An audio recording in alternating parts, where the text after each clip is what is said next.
and welcome to my first ever baking video. I bake probably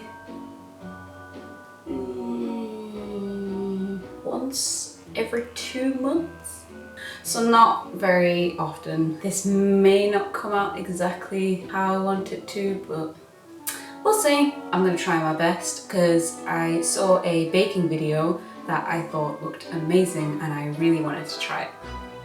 So first off, we're gonna make some red velvet cupcakes and take it from there.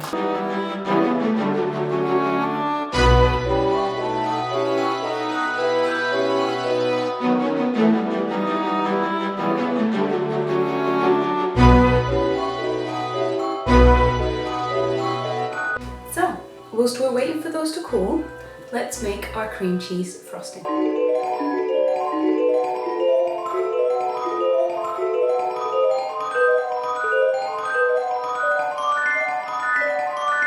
Now that we've done the frosting, let's make the glass shards.